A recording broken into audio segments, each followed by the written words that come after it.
Imagine this.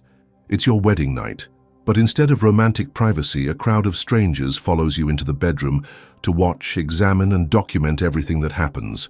They're not leaving until they've witnessed proof of consummation, inspected the bloodied sheets, and recorded official testimony about your performance. Welcome to the medieval wedding night, a public spectacle so disturbing that modern horror movies couldn't capture its true grotesqueness. What happened behind those chamber doors wasn't romance or intimacy. It was state-sanctioned voyeurism, legalized assault, and psychological torture disguised as matrimonial tradition. Everything you think you know about medieval romance is a carefully constructed lie. Those fairy tale images of blushing brides and gallant grooms retiring to candle-lit chambers, pure fantasy. The reality was a nightmarish ritual that combined the worst aspects of public humiliation, medical examination, and sexual violence into a single traumatic experience that would haunt both participants for the rest of their lives, however long those lives might be. Before we pull back the curtain on this chamber of horrors, make sure you hit that subscribe button, because what you're about to learn will destroy every romantic notion you've ever had about historical weddings and make you realize that modern intimacy is a precious luxury our ancestors could never have imagined. Let's start with the most shocking truth. Medieval wedding nights were public events with audiences, witnesses, and official documentation. The bride and groom weren't alone in their chamber. They were surrounded by family members, religious officials, legal witnesses, and sometimes even government representatives who were there to ensure the marriage was legally consummated. Privacy wasn't just absent. It was considered dangerous and potentially illegal. The bedroom itself was set up like a courtroom designed for a trial where the defendants were guaranteed to be found guilty. The bed was positioned so that witnesses could observe from multiple angles. Special lighting was arranged to ensure nothing could be hidden in shadows. The sheets were inspected beforehand to confirm they were clean and white, making any blood evidence clearly visible. This wasn't a romantic nest. It was an examination room designed for maximum humiliation. But here's where it gets truly disturbing. The witnesses weren't passive observers. They had active roles to play in this medieval nightmare.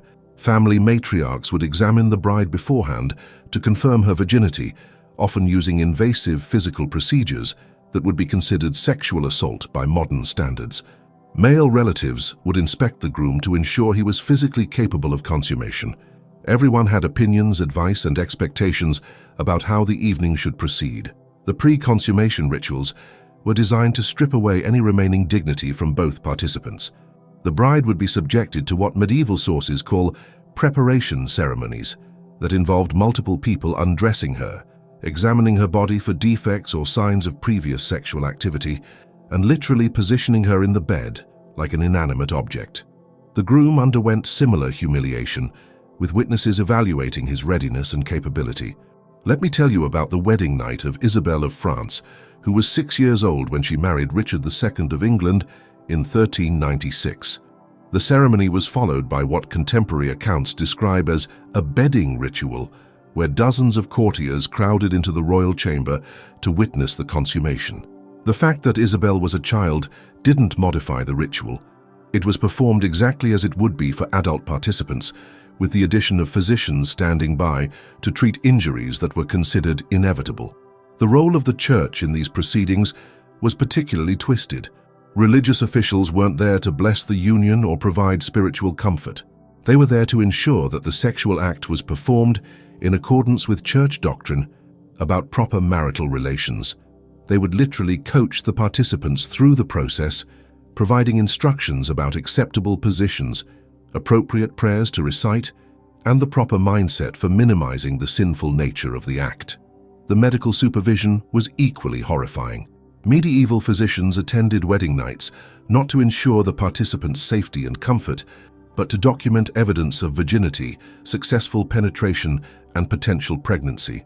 They would examine both participants before and after the sexual act, taking detailed notes that would become part of the official marriage record. These medical reports read like autopsy documents, describing human intimacy in the clinical language typically reserved for livestock breeding. The legal aspects of the medieval wedding night were designed to trap both participants in a system they couldn't escape. Witnesses were required by law to testify about what they observed, and this testimony could later be used in divorce proceedings, inheritance disputes, or annulment cases. The bedroom became a courtroom where every movement, sound, and reaction was being recorded as potential evidence for future legal battles. But here's the most disturbing aspect: the performance pressure placed on both participants. The bride was expected to demonstrate appropriate levels of fear and pain to prove her virginity, while simultaneously showing enough compliance to satisfy her new family. The groom was expected to demonstrate his virility and dominance while following church guidelines about proper sexual conduct. Both were essentially actors in a degrading theatrical performance with a captive audience of critics. The documentation requirements were obsessively detailed. Witnesses were required to sign sworn statements describing what they observed, including descriptions of the participants' physical responses, the duration of the sexual act, and evidence of successful consummation. These documents were filed with religious and civil authorities and could be subpoenaed in future legal proceedings. Medieval couples' most intimate moments became part of the public record. The consequences for failed wedding nights were severe and often deadly. If witnesses determined that consummation hadn't occurred properly, the marriage could be declared invalid, leading to political and economic disasters for both families. Brides who didn't bleed sufficiently could be accused of previous sexual activity and face punishment ranging from public humiliation to execution. Grooms who couldn't perform could be declared impotent and face annulment proceedings that would destroy their social standing. Let me describe the wedding night of Margaret Beaufort, who was 12 years old when she married John de la Pole. The ceremony was attended by what contemporary records describe as numerous witnesses of quality who remained in the chamber throughout the night. Margaret later wrote in her private journals about the experience, describing it as the most shameful and terrifying night of my existence, and noting that she felt like an animal being bred for slaughter while the butchers watched and took notes. The physical setup of medieval bedchambers reveals the calculated nature of this public humiliation. Beds were often raised on platforms to provide better viewing angles for witnesses. Multiple sets of sheets were prepared, some for the actual event and others as evidence to be preserved for legal purposes. Chamber pots were positioned strategically because participants weren't allowed to leave the room for any reason until the consummation was complete and documented. The cultural justifications for this system were elaborate and disturbing. Medieval society taught that sexual privacy was dangerous because it allowed participants to engage in unnatural acts that might offend God or violate civil law. Public supervision was considered necessary to ensure that marital relations conformed to religious and legal standards. The humiliation was intentional. It was designed to reinforce the participants' understanding that their bodies and their sexuality belonged to their families and communities rather than to themselves. The regional variations in wedding night customs reveal that these practices weren't limited to any single culture or country. Across medieval Europe, the basic pattern was the same: public observation, documentation of evidence, and official verification of consummation. Some regions had even more elaborate rituals, including ceremonial blessing of the bedsheets before and after use, formal presentations of evidence to community leaders, and detailed questioning of both participants about their experience. The psychological preparation for these ordeals began years before the wedding. Children were taught from an early age that their wedding night would be a public event and that resistance or embarrassment would be seen as evidence of moral deficiency. Young people were coached about what behavior was expected of them and warned about the consequences of failing to meet community standards. The anticipatory trauma often lasted longer than the event itself. The role of professional witnesses was particularly disturbing. Some medieval communities employed specialists whose job was to attend wedding nights and provide expert testimony about what they observed. These professional voyeurs developed detailed systems for evaluating and documenting intimate encounters. They were paid by the families and were expected to provide testimony that supported their employers' interests, regardless of what actually occurred. The economic incentives behind this system were coldly calculated. Families invested enormous amounts of money in weddings and needed to ensure that their investment was protected through proper consummation. The public nature of the wedding night provided legal protection against fraud claims and inheritance disputes. If questions arose later about the validity of the marriage, There would be multiple witnesses ready to testify about what they had observed. But here's where the horror deepens. The aftermath of these traumatic wedding nights often determined the rest of the participants' lives. Brides who performed well according to witness testimony might be treated with slightly more respect by their new families. Those who showed too much fear or resistance could expect ongoing abuse and hostility. Grooms who impressed the witnesses with their dominance might gain social status, while those who appeared hesitant or gentle could face questions about their masculinity. The religious justifications for this voyeuristic system were particularly twisted. Church doctrine taught that sexual pleasure was inherently sinful, even within marriage, and that public supervision helped minimize the spiritual damage caused by physical intimacy. The witnesses weren't just observers, they were seen as spiritual guardians protecting the participants from succumbing to excessive lust or unnatural desires. The humiliation was considered spiritually beneficial. The medical theories underlying these practices were based on completely incorrect assumptions about human sexuality and anatomy. Medieval physicians believed that sexual arousal was controlled by animal spirits that could be dangerous if not properly monitored. They thought that unsupervised sexual activity could lead to madness, physical deformity, or spiritual corruption.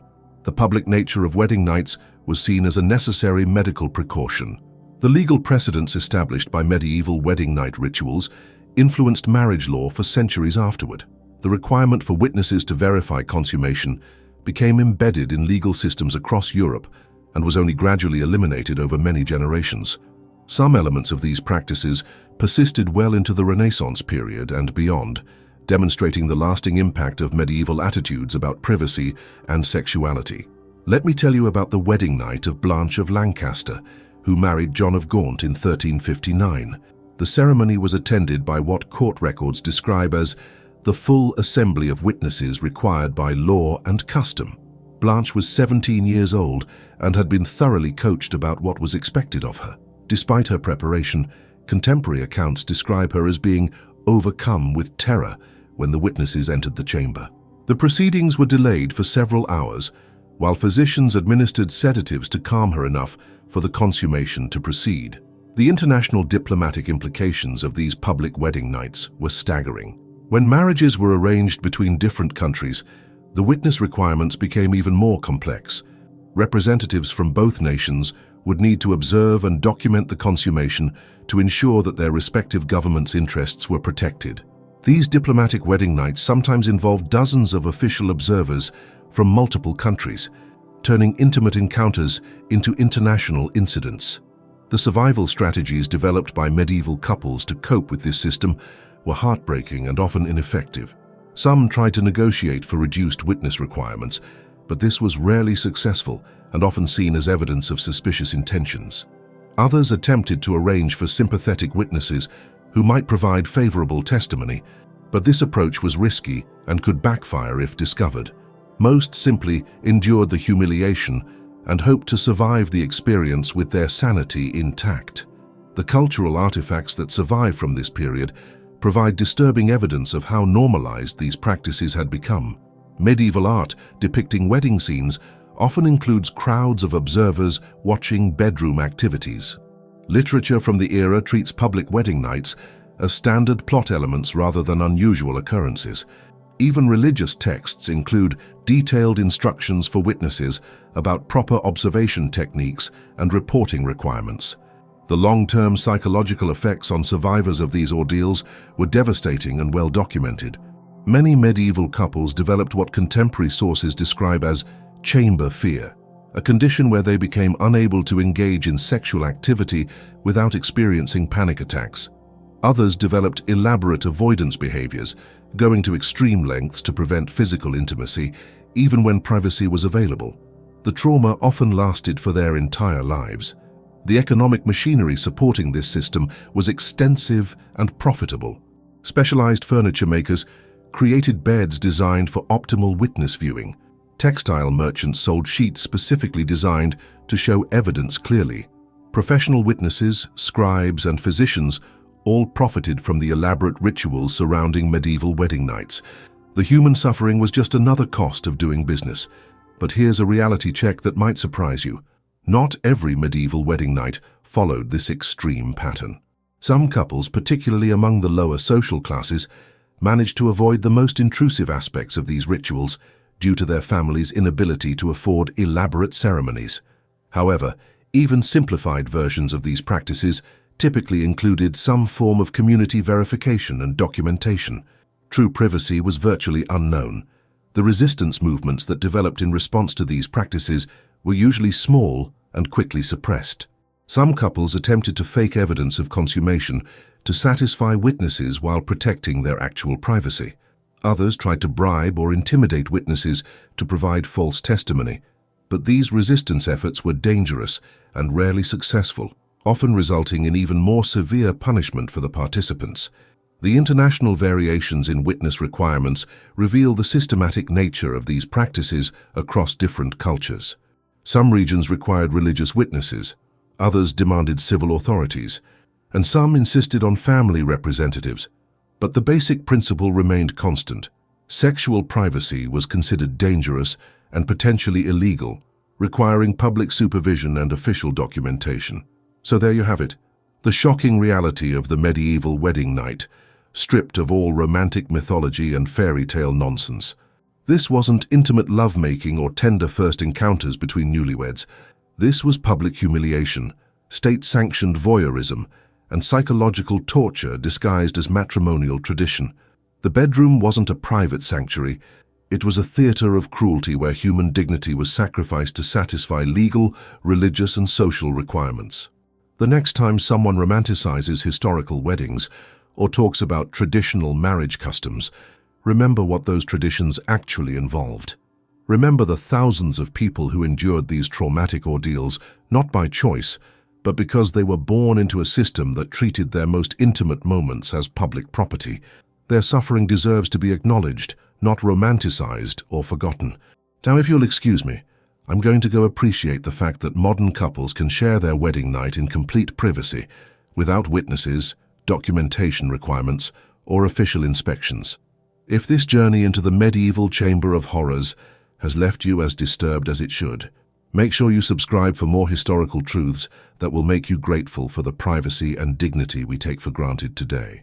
Because trust me, the more you learn about how our ancestors were forced to live, the more precious your basic human rights become.